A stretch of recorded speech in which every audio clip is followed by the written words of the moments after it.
কিন্তু আমার ভালো জানা নাই এই বেলাল কোন বেলাল, যেই বেলাল এত নির্যাতিত, এত নিপীড়িত। বেলাল রাদিয়াল্লাহু তাআলা আনহু উমাইয়ার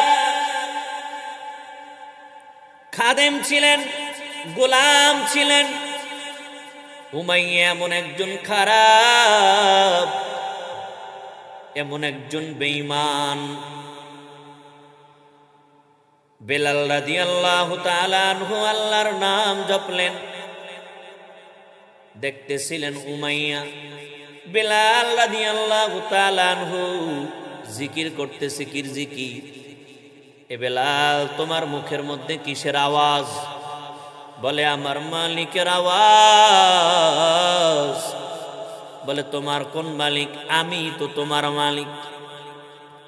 বলে না না, তুমি আমার মালিক নয়, তুমি তো আমার দুনিয়াতে চলার জন্য মালিক, তুমি আমাকে ক্রয় করেছো। কিন্তু যেই মালিক, যে আল্লাহ আমারে বানাইছে, ওই মালিকের আমি ইবাদত করি, ওই মালিকরে আমি ডাকি, ওই মালিকের জিকির করি।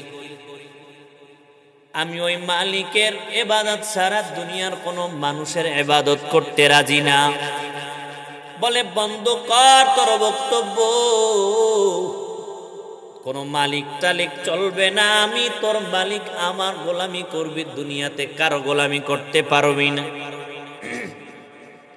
উমাইয়া কথা বলার পরে বেলাল রাদিয়াল্লাহু তাআলা আনহু কোনোভাবেই থামেন না। বলে না না, তুমি আমার মালিক নয়, আমার মালিক হলেন একমাত্র আমার আল্লাহ। যে আল্লাহর গুণগান আমার জবান থেকে বের হইতেছে, ওই মালিক রে ছাড়া আমি দুনিয়ার কোনো মানুষের গোলামি করতে পারবো না। বলে তাই নাকি? বলে হ্যাঁ। বলে ঠিক আছে, তাহলে তুই ইবাদত কর, আমার জুলুমের মাত্রাও দেখবি, তোর অবস্থা আমি কত করুণ করব। ঠিক উমাইয়া দেখে কোনোভাবেই তো বেলাল ছাড়তেছে না তার মালিকের ইবাদত, আল্লাহর জিকির, আল্লাহর গোলামি ছাড়ে না। উমাইয়ার মাথা গরম, বিভিন্ন ধরনের নির্যাতন করা শুরু করলো, কিন্তু কোনোভাবেই বেলালরে থামানো যায় না। ও আল্লাহর বান্দা, এই বেলালকে উমাইয়া তার গোলামকে নির্দেশ দিল, আর একজন গোলামকে, এই বেলালকে এভাবে থামানো যাবে না, ঘোড়ার পায়ের সাথে ওর কল্লাটা বাঁধো।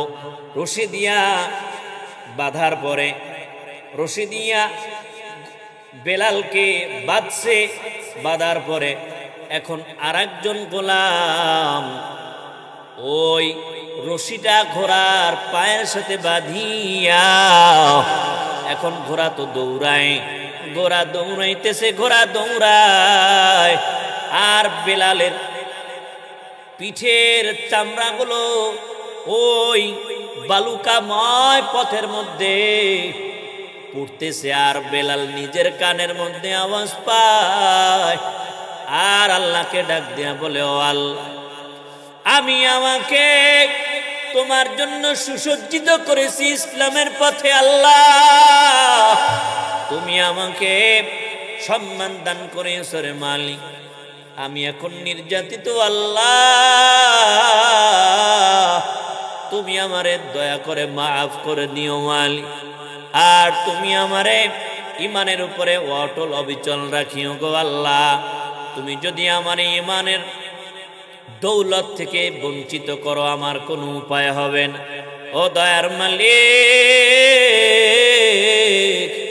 যদি আমি উমাইয়ার নির্যাতনের কারণে দুর্বল হয়ে যাই, ও আল্লাহ তুমি আমারে দরিয়া রাখিও, আমি জানো উমাইয়ার এই নির্যাতনের শিকার যেন হইয়া আমি যেন ঈমান হারা না হয়ে যাই। ও দয়ার মালিক, তুমি আমারে তোমার রহমতের চাদর দিয়ে আবৃত করিও।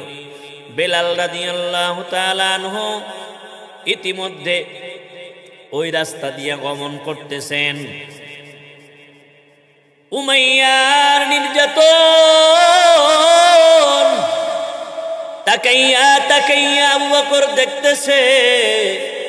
আবু বকর দেখার পরে ডাক দিয়া বলে, ও উমাইয়া, তুমি বেলালের উপরে এমন নির্যাতন করিও না, বেলালকে আমার কাছে বিক্রি করে দাও, আমি বেলালের ব্যবস্থা করব, তুমি বেলালের উপর নির্যাতন করিও না। তোমার কি লাগবে তুমি আমার কাছ থেকে নাও, কিন্তু বেলালকে আমার কাছে বিক্রি করে দাও।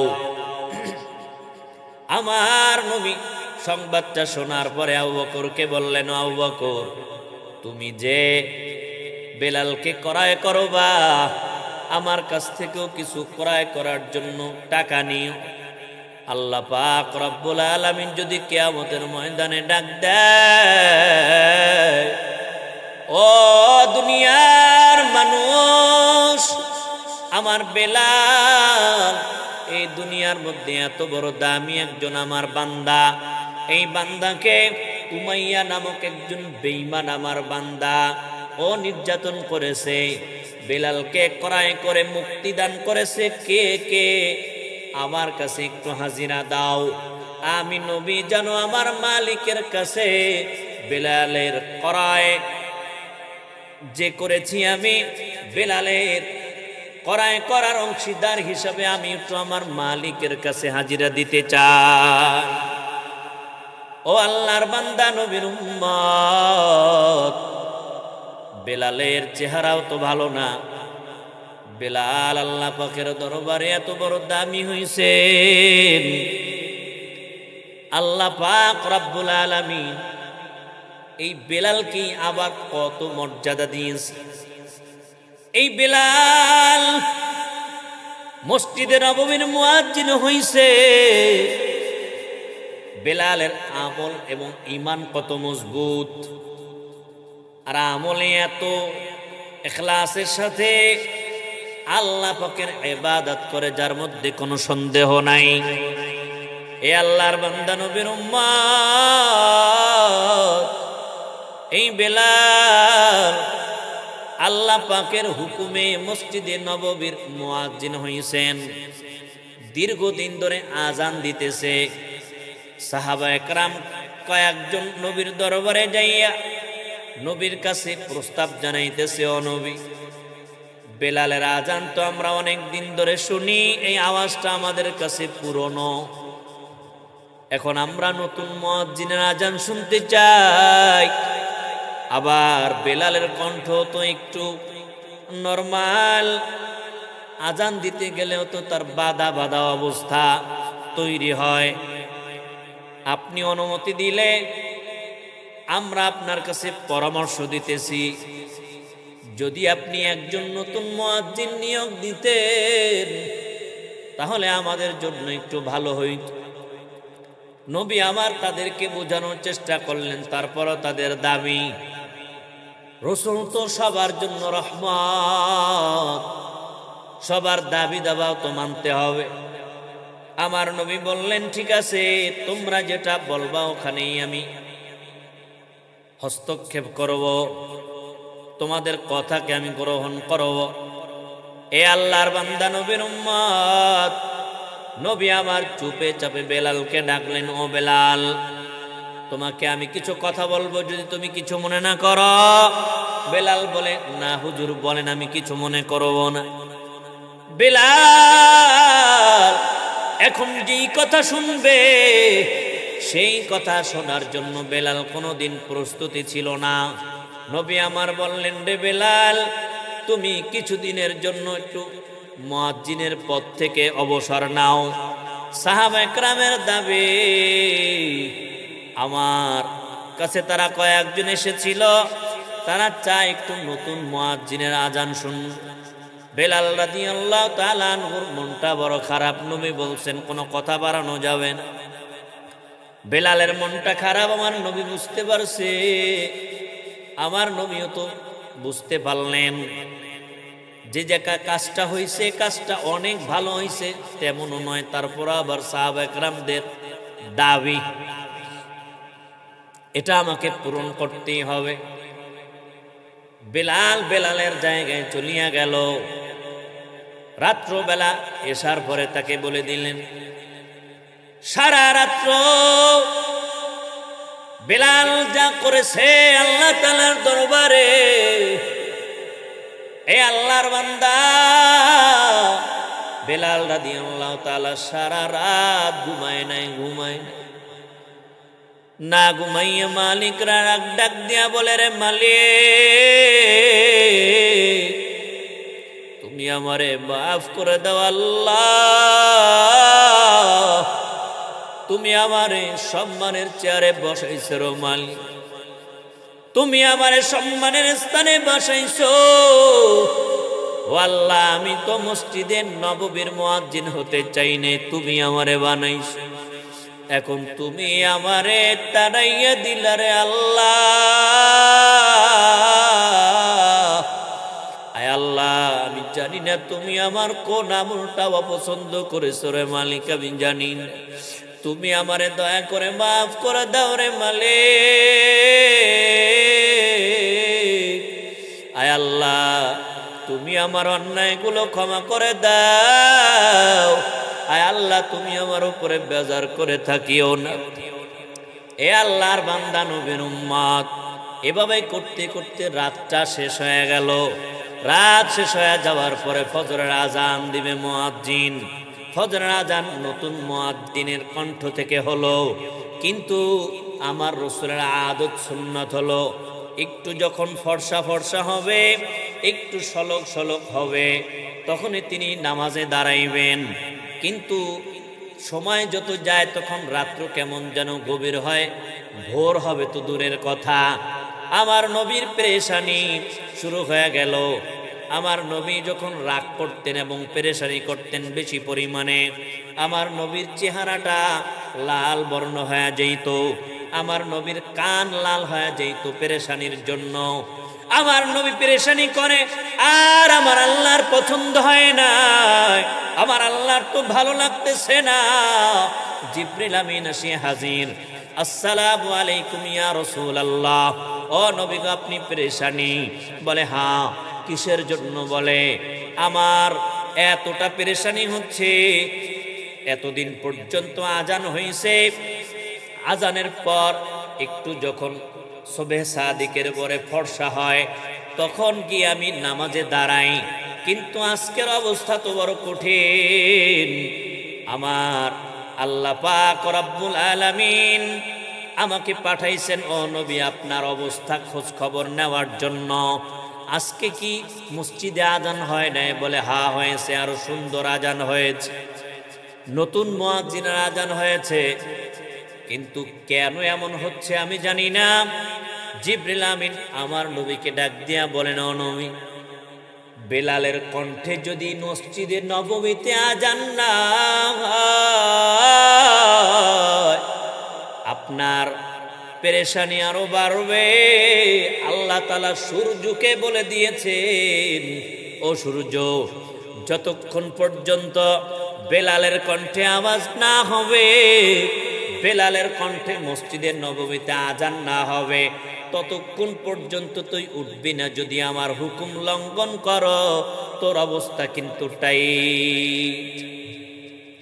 সূর্য আর উঠবে না যদি বেলালের কণ্ঠে আজান না দেওয়া হয়।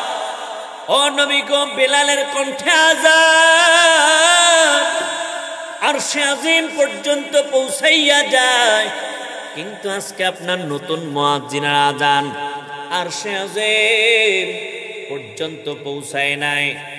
আরো একটা ঘটনা ঘটছে, কি নবী জানেন? বেলাল তো সারা রাত্র ঘুমায় নাই। আপনারা তো আল্লাহ তাআলার হুকুমে ঘুমিয়ে পড়েছেন নামাজ কালাম পড়ে, কিন্তু বেলাল তো ঘুমায় নাই। বেলাল না ঘুমাইয়া সারা রাত্র পর্যন্ত আল্লাহর দরবারে কান্না করেছে। বেলাল কান্না করছে এমন আল্লাহ তাআলার আরশে আজিমের খুঁটিগুলা এমন ভাবে নাড়াচাড়া করতেছে, আল্লাহ তাআলার আরশে আজিম পর্যন্ত কেঁপে উঠেছে বেলালের আজান, বেলালের কান্নার আওয়াজ। ও নবী গো বেলাল আজান না দেওয়া পর্যন্ত সূর্য উঠবে না, আপনার টেনশন করার দরকার নাই। বেলালকে তাড়াতাড়ি আনেন, তাড়াতাড়ি তাকে দিয়ে আজান দেওয়ান। বেলালকে ডাক দেওয়া হলো। নবী কিছু সাহাবা একরামদেরকে পাঠাইলেন, ও সাহাবা একরাম, তোমরা আমার বেলালকে আনার জন্য যাও। বেলালকে আনতে গেল কিছু সাহাবা একরাম, গেলেন ডাকার জন্য। বেলাল আসলেন নবীর আগমন, নবীর আহ্বানের কথা শুনে। নবী আমাকে ডেকেছে, আমার মোহাব্বতের আমার নবী আমাকে ডাকছেন, আমি না যে কেমনে পারি। বেলাল গেল, চোখের পানি তো থামাইতে পারে না। বেলাল চোখের পানি থামাইতে পারে না। আল্লাহ পাক এমন একটা অবস্থা তার মধ্যে সৃষ্টি করে দিল, এমন একটা মোহাব্বত তার মধ্যে আল্লাহ তাআলার এবং নবীর। এ দুনিয়ার মানুষ, এই সম্পদটা বড় কঠিন একটা দামি সম্পদ। আল্লাহ তাআলার মোহাব্বত এটা বড় দামি সম্পদ, নবীর মোহাব্বত এটা বড় দামি সম্পদ, কোরআনের মোহাব্বত এটা বড় দামি সম্পদ। এই সম্পদটা কিন্তু দুনিয়ার জমিনে সবাইকে আল্লাহ তাআলা দান করে না। এ দুনিয়ার মানুষ, নবী আমার বেলালকে ডাক দিয়া বলে, ও বেলাল, তুমি রাগ করিও না রে বেলাল, তুমি কষ্ট পাইও না, আমি বিশ্বাস করো তোমারে এমনটা করতে চাই না। বেলাল ডাক দিয়া বলে, ও নবী, আমি মসজিদে নববীর মুয়াজ্জিন হইতে চাই না, আল্লাহ আমারে বানাইছে, আর আপনি আমাকে ওই বড় গুনাহগার বান্দার থেকে আপনি আমাকে দামি মানুষ বানানোর চেষ্টা করেছেন। ও নবী, আপনার সোহবতে থাকি আমি আল্লাহ তাআলার মোহাব্বতের বন্ধনে আবদ্ধ হইছি। ও নবী, আপনি যদি আমার এভাবে করিয়া দূরে সরায় দেন, আমার তো কোনো উপায় হবে না রে নবী। আমি তো আমার মালিকের কাছে কান্না করেছি, আমি তো সারা রাত ঘুমাইতে পারি না। ও নবী গো, আমার চেহারা ভালো না, আমার কণ্ঠ ভালো না, আমার শরীরের ফিটনেস ভালো না গো নবী, তারপরেও যে আল্লাহ তাআলার হুকুম আছে আমি দায়িত্ব পালন করতেছি। আপনার মতো দামি মানুষ যে আমাকে আপনার কাছে রেখেছেন এটা বড় দামি, কিন্তু আমার মালিক আমার কোনো আমলে কষ্ট পাইল কিনা, আমি এই ভয়ের কারণে আমি আমার মালিকের কাছে কান্না করেছি। ও নবী গো, আপনার সাথে আমার অন্যায় হয়েছে কিনা আপনি আমাকে মাফ করে দেন। নবী আমার ডাক দিয়া বলেন, রে না বেলাল, তোমার কোনো অন্যায় নাই, তুমি তোমার দায়িত্ব এখন থেকে পালন করো।